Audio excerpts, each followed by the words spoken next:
واقعہ سنا کے بات مکمل کرتا ہوں.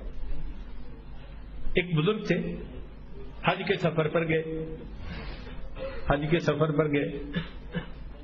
ان کے ہاتھ میں ایک تھیلا تھا, اس کو ہمیانی کہتے ہیں.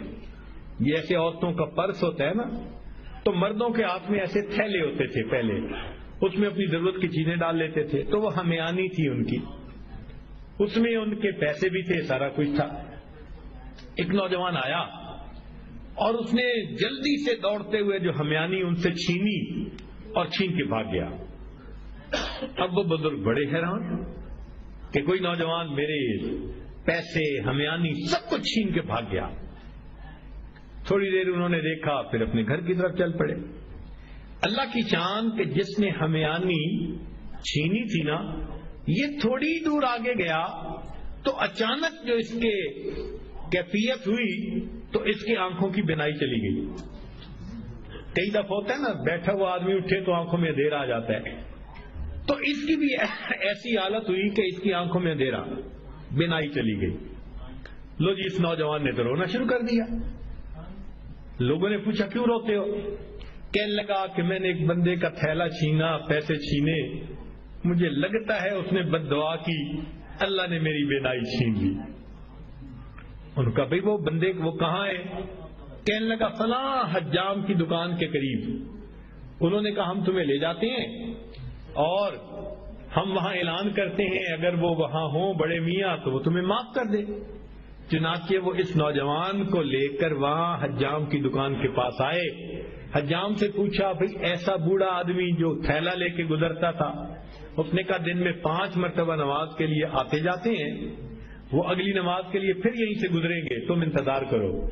سب انتظار میں بیٹھ گئے. اتنے میں وہ بڑے میاں بھی آ گئے.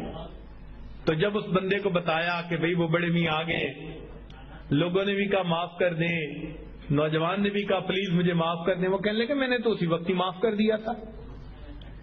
بھئی معاف کر دیں. وہ بزرگ کہنے لگے میں نے تو اسی وقت معاف کر دیا تھا. وہ کہیں جی یہ آپ کے سارے پیسے لے کے بھاگ گیا اور آپ کہتے ہیں میں نے اسی وقت معاف کر دیا تھا. وہ کہنے لگے ہاں مجھے خیال آیا تھا جس کی وجہ سے میں نے اسی وقت معاف کر دیا تھا. تو لوگوں نے پوچھا کیا خیال آیا تھا؟ تو وہ بڑے میاں کہنے لگے کہ جب یہ میرا تھیلا لے کے بھاگ گیا تو میرے ذہن میں خیال آیا قیامت کا دن ہوگا اور میں اگر اللہ کے سامنے مقدمہ پیش کروں گا تو اس بندے سے حساب لیا جائے گا, اور جتنی دیر میرے اور اس کے مقدمے کے فیصلے ہونے میں لگے گی, آقا صلی اللہ علیہ وسلم نے فرمایا میں امت کا حساب مکمل ہونے سے پہلے جنت میں نہیں جاؤں گا. تو خیال آیا کہ جتنی دیر میرے مقدمے میں لگے گی, میری وجہ سے میرے آقا صلی اللہ علیہ وسلم کو جنت میں جانے میں دیر لگے گی, میں نے معاف کر دیا, نہ مقدمہ پیش ہوگا نہ میری وجہ سے میرے آقا کو دیر لگے گی. آج ہماری اگر یہ سوچ بن جائے تو ہم ہر ایک کو معاف نہ کر دیں کہ ہماری وجہ سے تو ہمارے آقا کو دیر نہ لگے نا جنت میں جانے. اللہ اکبر کبیرہ. رب کریم ہمیں وہ ظرف عطا فرمائے, ہم اللہ کے بندوں کو اللہ کے لیے.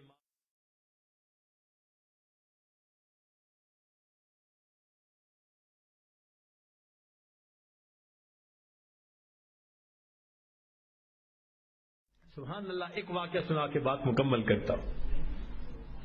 ایک بزرگ تھے,